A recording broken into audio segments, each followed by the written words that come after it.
성경 말씀 마가복음 1장 1절로 11절의 말씀입니다. 하나님의 아들 예수 그리스도의 복음의 시작이라. 그때에 예수께서 갈릴리 나사렛으로부터 와서 요단강에서 요한에게 세례를 받으시고 곧 물에서 올라오실새 하늘이 갈라짐과 성령이 비둘기같이 자기에게 내려오심을 보시더니 하늘로서 소리가 나기를 너는 내 사랑하는 아들이라 내가 너를 기뻐하노라 하시니라. 아멘. 마가복음의 처음 책 이름은 카타마르곤 마르코스에 의한 이런 제목이었습니다. 마르코스에 의한 무엇이란 말인가 이렇게 반문할 수도 있는 것이죠. 후에 지금 우리가 마가복음 이렇게 하는 것처럼 후에 요한겔리온, 그래서 카타마르콘 요한겔리온 마가의 복음, 이와 같이 책 이름이 되겠습니다. 마가복음의 저자는 마가 요한입니다. 마가 요한은 사도가 아니죠. 그리고 예수님을 믿는 그런 사람이 아니고, 또 언제 예수님을 믿었는지 복음서에서 보면 바울과 바나바와 함께 마가의 이름도 거론되고 함께 그렇게 사역하다가 사도행전에 이제 마가가 바울과 갈라서는 그런 장면이 나오죠. 그 후에 이제 베드로의 통역관으로 함께 사역을 하였던 것입니다. 예나 지금이나 보수적인 사람들이, 보수 꼴통이라고 그러죠. 이런 사람들이 앞서가는 것이 아니라 진보적인 사람들이 항상 시대를 앞서가고, 그래서 이제 먼저 복음을 듣고 예수 믿는 사람들인 것이죠. 베드로의 페트로스죠. 이름들을 보면 베드로는 헬라식 이름이고, 또 시몬, 그렇게 부르는 것은 이제 히브리식 이름인 것이죠. 또 게바 이렇게 하는 것은 아람어식 이름이고요. 그때 당시만 해도 이제 헬라 시대였기 때문에 헬라 시대에서 이제 로마 시대로 넘어가는 그런 시대의 흐름인데요.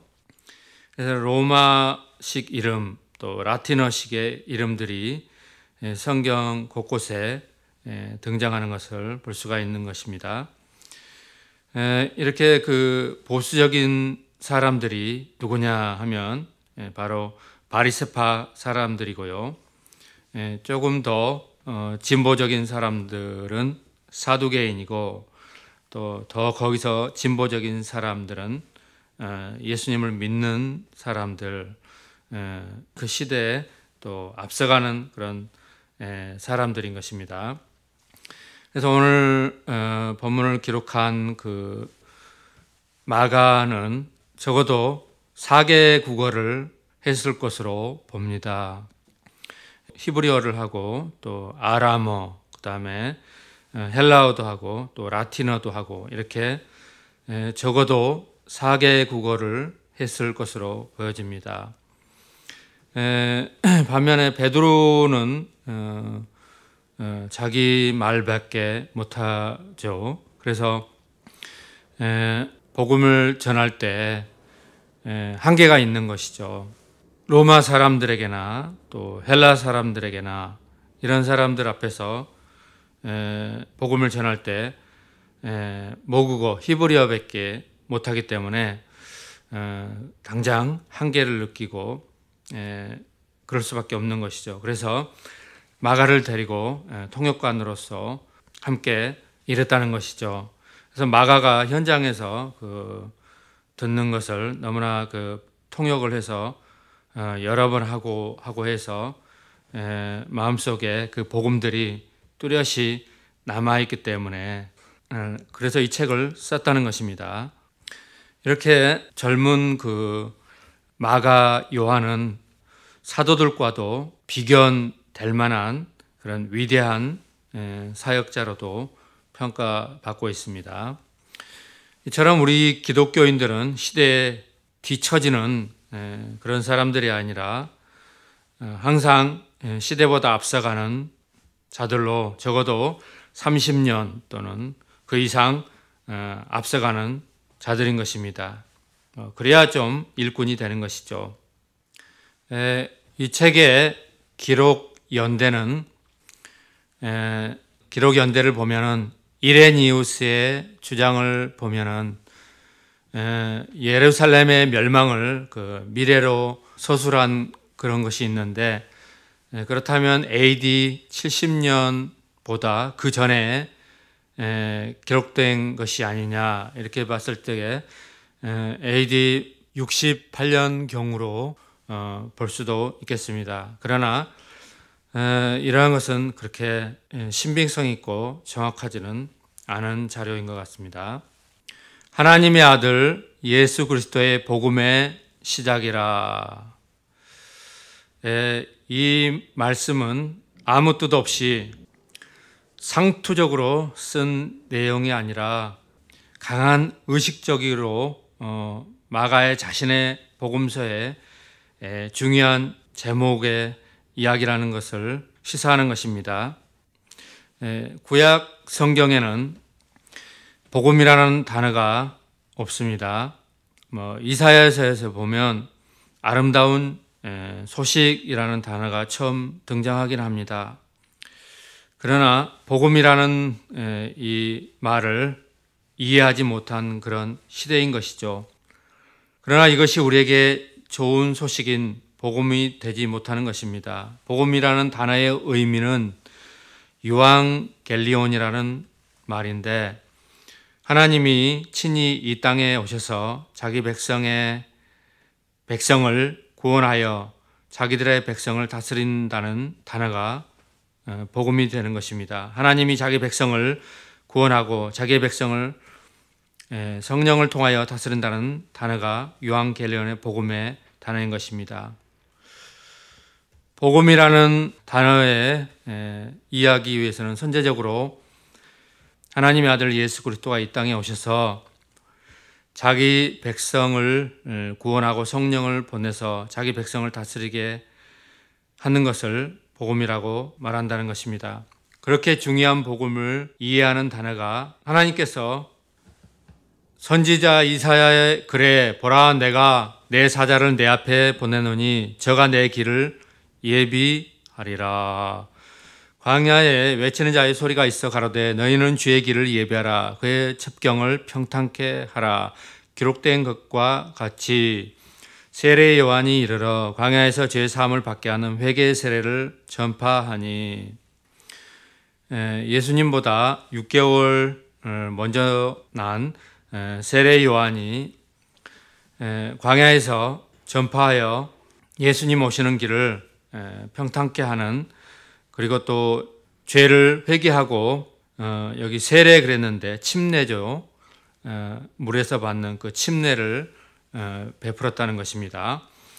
온 유대 지방과 예루살렘 사람이 다 나아가 자기 죄를 자백하고 요단강에서 그에게 세례를 받더라. 요한은 약대 털을 입고 허리에 가죽띠를 띠고 메뚜기와 석청을 먹더라. 그가 전파하여 가로되 나보다 능력 많으신 이가 내 뒤에 오시나니 나는 굽혀 그의 신들매를 풀기도 감당치 못하겠노라. 자기보다 그리스도가 얼마나 위대하고 높은 분인지 신들매도 감당치 못하겠다고 그렇게 고백하죠. 나는 너희에게 물로 세례를 주거니와 그는 성령으로 너희에게 세례를 주시리라. 마가복음의 그 특징 중에 하나가 단순하고요, 아주 역동적입니다. 사람들마다 그 빈번하게 쓰는 그런 단어가 있죠. 근데 마가복음서에 보면은 그런 단어가 10절에 보면 곧 물에서 올라오실세, 또 12절에 보면 성령이 곧 예수를 광야로 몰아내신지라, 또 곧 그물을 버려두고 쫓으니라. 뭐 그냥 그물을 버려두고 쫓으니라 그렇게 하면 되는데, 빈번하게 나오는 그 단어가 곧 그렇게 나와 있죠. 우리말로 그 같은 상용어가 빨리 해라, 빨리 가자, 우리가 늘 이렇게 말하죠. 그런데 이런 그 곧 이런 말이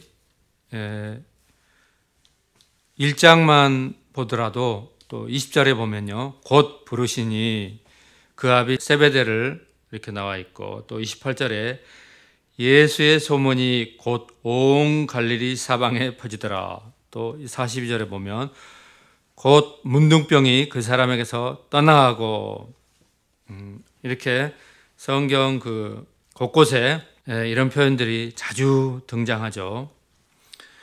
어떻게 보면 그 베드로의 성격하고 또 우리나라 사람들이 그렇게 범사에 빨리빨리, 식당에 가도 빨리빨리 그렇게 하는데, 빨리 달라고 그렇게 조르는데 성격이 비슷한 것 같습니다. 그러나 반면에 곧 또 빠르게 빨리 달라 이렇게 하는 것은 왜 이렇게 빨리 안 주고 꾸물거리냐, 이와 같이 말하는 꼴이 되므로 굉장히 그 결례가 되고 매너에서 벗어나는 말이 될 수도 있는 것이죠. 그러나 이 마가복음의 특징은 이렇게 역동적이고 빠르게, 베드로의 그 설교의 특징이 단순하고 선이 또 굵고 역동적으로 빠르게 진행된다는 것입니다. 그래서 세례 요한은 물로 침례를 베푸는데, 예수님은 오셔서 이제 성령으로 각 사람에게 세례를 주시겠다고 오늘 전하고 있습니다. 이렇게 엄청난 그 구약에서 예언되어 있고, 또 그 당대의 사람들이 이런 복음을 듣고 그 후에는 이제 쭉 이제 주님의 역사가 펼쳐지고 있습니다. 얼마나 놀라운 일입니까?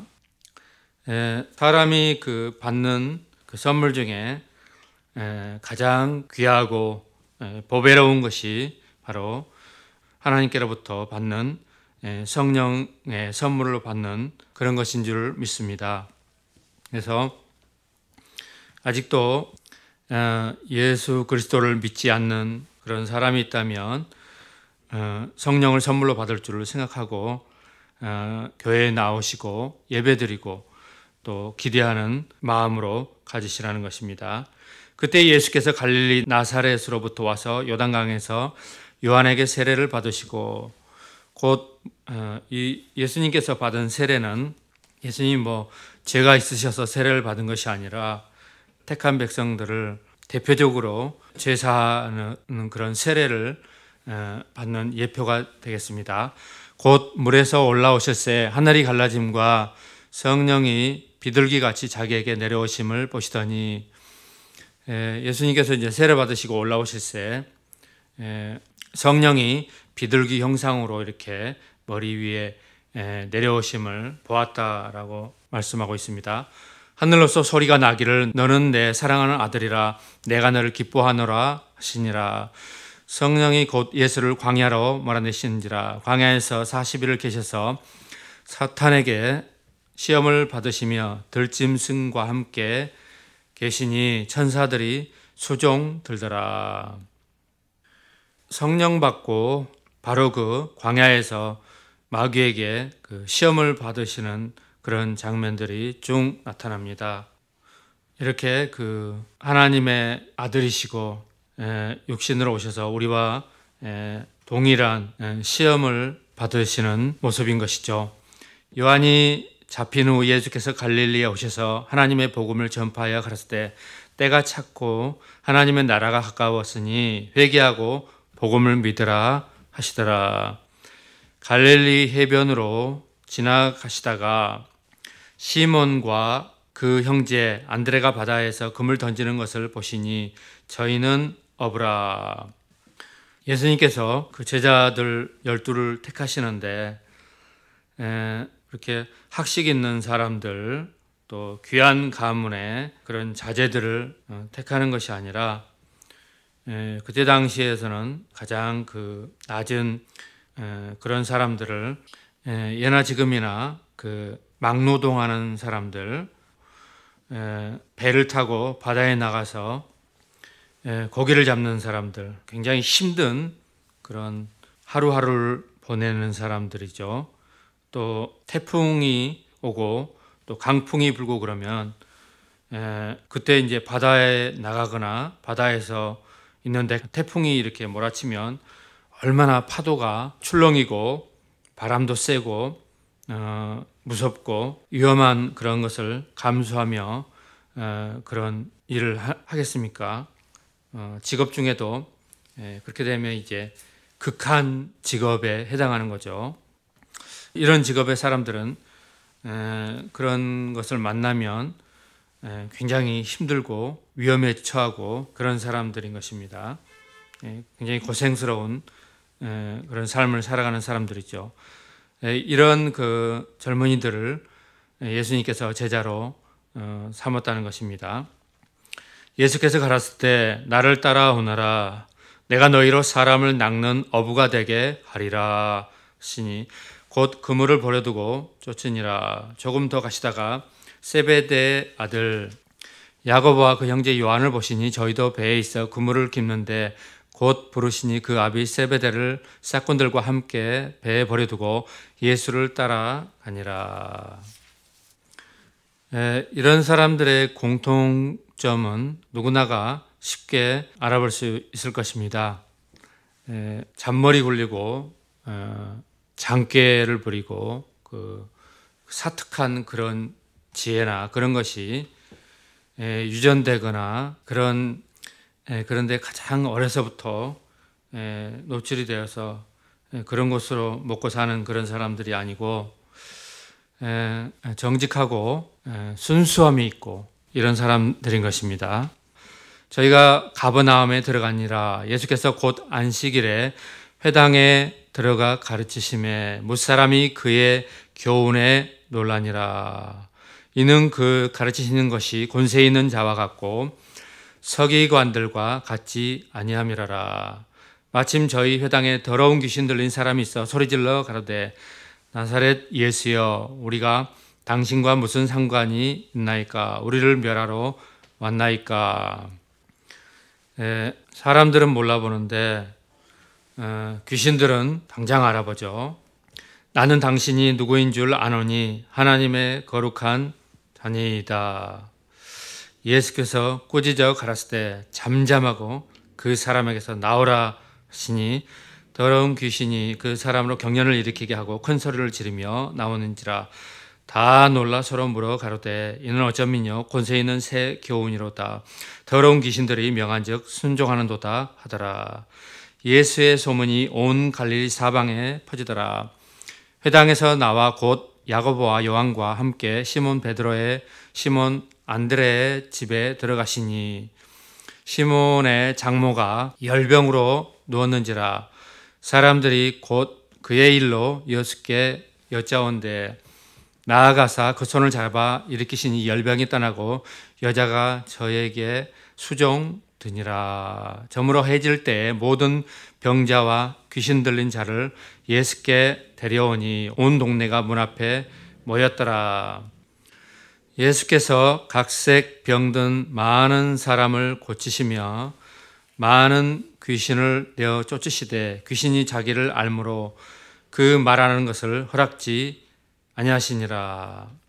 오늘날도 복음을 전하면은 그 나타나는 현상들이 사람들의 새 교훈에 놀라게 되고요. 또 그들에게 눌려있는 그런 귀신들이 떠나게 되고, 그래서 하나님의 백성들이 그 눈을 뜨게 되고, 그렇게 이제 그 어둠에서 빛으로 나오고 이런 변화가 일어난다는 것입니다. 새벽 오이렴이명에 예수께서 일어나 나가 한적한 곳으로 가사 거기서 기도하시더니, 예수님께서 새벽 기도하셨습니다. 이것은 그때 하신 것이죠. 시몬과 및 그와 함께 있는 자들이 예수의 뒤를 따라가 만나서 가로되 모든 사람이 주를 찾나이다. 주님께서 모든 사람이 그 소문을 듣고 찾는다고 제자들이 말하니까 그 사람들을 다 만나주고 그러는 것이 아니라 주님이 성급히 하실 일을 빠르게 하시는 것이죠. 이르시되 우리가 다른 가까운 말들로 가자. 거기서도 전도하리니 내가 이 일을 위하여 왔노라 하시고, 여기 복음서에서는 이와 같이 말씀하시는데, 또 다른 복음서에 보면은 나의 양식은 하나님의 일을 하는 것이니라 이와 같이 말씀하고도 계십니다. 이에 온 갈릴리에 다니시며 저희 여러 회당에서 전도하시고 또 귀신들을 내어 쫓으시더라. 한 문둥병자가 예수께 와서 꿇어 엎드려 간구하여 가로되 원하시면 저를 깨끗게 하실 수 있나이다. 이렇게 말하는 것은 반신반의하는 마음이 있다는 것이죠. 그렇지 않고 전폭적으로 다 예수님을 믿으면서 그렇게 고백했더라면 그 문둥병자의 말이 꿇어 엎드려 가지고 주님께서는 저를 온전히 깨끗게 하실 수 있나이다, 이렇게 말하실 수도 있는 것이죠. 예수께서 민망히 여기사 손을 내밀어 저에게 대시며 가라사대 내가 원하노니 깨끗함을 받으라 하신대 곧 문둥병이 그 사람에게서 떠나가고 깨끗하여 진지라. 얼마나 그 현장에서 이런 것을 목도하는 사람들에게 큰 충격이요 놀라운 일이겠습니까? 복음을 전하고 그러는데 주님께서 말씀하시자 곧 문둥병이 떠나고 그 자리에서 깨끗하여진다는 것입니다. 그 사람의 그런 피부가요. 엄히 경계하사 곧 보내시며 가라사대 삼가 아무에게 아무 말도 하지 말고. 예수님이 이렇게 말씀하시면 이런 그 치유의 그런 간증의 그런 것들이 막 사람들에게 가서 이곳저곳에 전하면은 그것이 퍼져서 예수님의 그 사역에 걸림이 되고 가로막힘이 되고 이래서 하지 말라고 했던 것이죠. 가서 내 몸을 제사장에게 보이고 내 깨끗함을 인하여 모세에 명한 것을 드려 저희에게 증거하라 하셨더니, 예수님이 오셔서 이렇게 하시고 새로운 법이 예수님을 통해서 직접적으로 이렇게 전파되고 그랬음에도 불구하고 구약의 그런 모세에 명한 것, 그런 것을 다 모세에 명한 것은 레이기죠. 다 지키라는 것이죠. 그러나 그 사람이 나가서 이 일을 많이 전파하여 널리 퍼지게 하니 그러므로 예수께서 다시는 드러나 동네에 들어가지 못하시고 오직 바깥 한적한 곳에 계셨으나 사방에서 그에게로 나오더라. 문둥병 치료받은 사람이 예수님 말씀을 깨닫고 또 예수님이 하지 말라고 한 것을 지키지 못해서 소문이 다 퍼져서 이제 동네에 들어가서 그렇게 하지 못하고 변두리, 사람들이 없는 곳, 바깥 한적한 곳이라고 이렇게 표현되어 있는데 그곳에서 아무 일도 못 하시고 그렇게 계셨을 때 오히려 더 사방에서 또 그 소식까지 듣고 쫓아왔다는 것입니다. 이렇게 주님의 오셔서 행하신 그런 표적, 전하신 복음, 이 소문이 퍼지고 온 동네 사람들, 퍼지는 곳곳마다 그 동네 사람들이 주님을 만나기 위해서 왔다는 것입니다. 그만큼 그때 사람들이 복음을 듣고자 간절한 마음이 있었고 병 고침을 받기를 간절히 원했고 귀신들에게서 자유함을 얻기를 원했다는 것입니다. 오늘날도 사람들이 고통받는, 귀신에게 눌리고 병들고 또 세상의 그 뉴스라든가 온갖 소식들은 넘쳐나고 홍수를 이루는데 정말 기쁜 소식이 되는 복음을 듣지를 못하고 목말라하고 있는 사람들이 있다는 것입니다. 이런 사람들에게도 활짝 열려 있으니 교회에 나와서 복음을 듣고 또 이와 같이 치료함 받고 귀신이 쫓겨나가고 그래서 깨끗해진 또 건강해진 모습으로 주님을 알아가고 성장해가고 그런 놀라운 삶으로 나오시기를 바라는 것입니다. 이상 말씀을 마치시고 기도 드리시겠습니다. 걸어가신 하나님 아버지 감사합니다. 오늘 본문에 예수님께서 이제 오셔서 복음을 전하시고 그 후에는 이제 사도 베드로가 전한 복음을 마가 요한이 기록하여서 오늘 본문의 말씀들을 살펴보았나이다.